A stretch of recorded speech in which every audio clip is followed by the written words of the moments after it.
আজকে একটি ডেজার্টের রেসিপি নিয়ে হাজির হয়েছি। এটা হচ্ছে অ্যারাবিয়ান একটি ডেজার্ট, মাহলাভিয়া। এই ডেজার্টটি খেতে এতটা টেস্টি, একবার তৈরি করলে বুঝতে পারবেন। একদম মুখে দিলে সাথে সাথে মিলে যায়। যেহেতু এখন স্ট্রবেরি সিজন চলছে, তাই আমি স্ট্রবেরি দিয়ে আজকে মাহলাভিয়াটা তৈরি করে দেখাবো। স্ট্রবেরি নিয়েছি। এখানে বড় সাইজের লাল কালারের স্ট্রবেরিগুলোকে আমি বেছে নিয়েছি যেন কালারটা সুন্দর আসে, আর এরকম ছোট টুকরা করে কেটে নিয়েছি। 1 কাপ থেকে একটু বেশি হবে। মাহলাভিয়াটা যে গ্লাসে আমি সেট করব, সেই গ্লাসের টুকরাগুলোকে প্রথমেই সেট করে নিচ্ছি।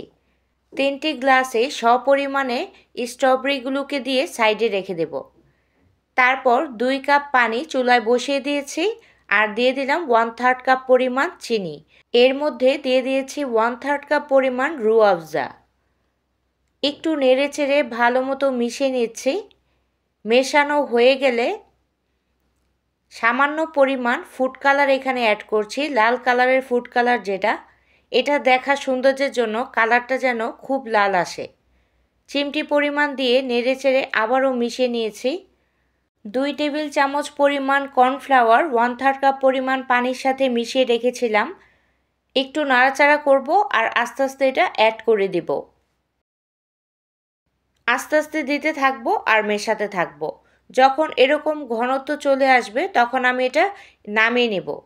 এটা সামান্য গরম থাকা অবস্থায় আমি গ্লাসের মধ্যে যে স্ট্রবেরিগুলো রেখেছিলাম একটু একটু করে উপর থেকে দিয়ে দেব। একটু ঠান্ডা হয়ে আসলে আমি এটা ফ্রিজে রাখবো যেন সেট হয়ে যায়। অর্ধেকটা পরিমাণে দিয়েছি, আর এটা ফ্রিজে রেখে দেবেন একটু নর্মাল হয়ে আসলে, তাহলে সুন্দর সেট হয়ে যাবে। দেয়া হয়ে গিয়েছে। আমি প্রত্যেকটা উপর থেকে একটু ট্যাপ করে দিচ্ছি যেন ভিতর পর্যন্ত রুয়াবজাগুলো যায়। এটা সেট হতে হতে আমি দুধটাকে রেডি করে ফেলি। প্যানে দিয়ে দিয়েছি 2 কাপ পরিমাণ দুধ আর 1/2 কাপ পরিমাণ চিনি। চিনিটাকে একটু নেড়ে চেড়ে মিশিয়ে নিতে হবে। মেশানো হয়ে গেলে এর মধ্যে অ্যাড করব রোজ ওয়াটার। 1 চা চামচ পরিমাণ দিয়েছি। আর রুয়াবজার মধ্যে আগে থেকেই রোজ ওয়াটার থাকে, সেটাতে দেওয়ার আর প্রয়োজন নেই। আবারও নেড়েচেড়ে মিশিয়ে নিচ্ছি। এই ডেজার্টটি বানানো খুবই সহজ আর খেতে এতটা দারুণ কি বলবো। আবারও সেই একই প্রসেসে কর্নফ্লাওয়ার 2 টেবিল চামচ পানির সাথে মিশিয়ে আমি এখানে অ্যাড করে দিচ্ছি। এরকম ঘন হয়ে আসলে আমি নামিয়ে নেব। খুব বেশি ঘন করব না, এটা ঠান্ডা হলে আরও ঘন হয়ে যাবে। আগে থেকেই যে সেট করে রাখা স্ট্রবেরির উপরে আমি দিয়ে দিচ্ছি। কুসুম গরম থাকতে থাকতেই আমি উপর থেকে দিয়ে নিচ্ছি। এটা ঠান্ডা হলে আরও সেট হয়ে যাবে। একদম ঠান্ডা হয়ে গেলে আবারও আমি এটা ফ্রিজে রেখে দেব। যতটুকু দরকার ততটুকুই দিচ্ছি, খুব বেশি ভরে দেওয়ার প্রয়োজন নেই। এখন এর উপরে গার্নিশ করব। আমি পেস্তা বাদাম কুচি দিয়ে এটাকে গার্নিশ করে নিচ্ছি। মাশাআল্লাহ, দেখতে কি সুন্দর লাগছে তাই না? আরেকটু সুন্দর লাগার জন্য আমি মাঝখানে স্ট্রবেরিও দিয়ে দিয়েছি।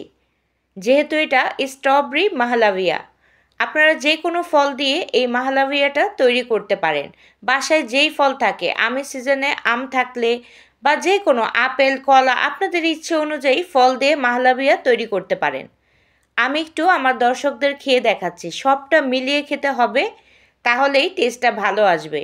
প্রথমে রুয়াবজা আর পরে দুধের ঘনত্বটা কিন্তু খুব বেশি ঘন করা যাবে না, একটু পাতলা রাখতে হবে। এটাই কিন্তু অরিজিনাল মাহলাভিয়া। অনেকেই মাহলাভিয়া তৈরি করেন, তবে রুয়াবজা আর দুধের মধ্যে বেশি কর্নফ্লাওয়ার দিয়ে ঠিক করে ফেলেন। অরিজিনাল মাহলাভিয়া এমন হবে যেমন আমি খাচ্ছি। টোটালি ডিফারেন্ট একটি ডেজার্ট। এতটা টেস্টি লাগে দুইটার কম্বিনেশন, কি বলবো, অসাধারণ। যারা যারা এখনও ট্রাই করেননি অ্যারাবিয়ান মাহলাভিয়া, অবশ্যই ট্রাই করে দেখুন। আজ এই পর্যন্তই। ভালো থাকবেন সবাই। আল্লাহ হাফিজ।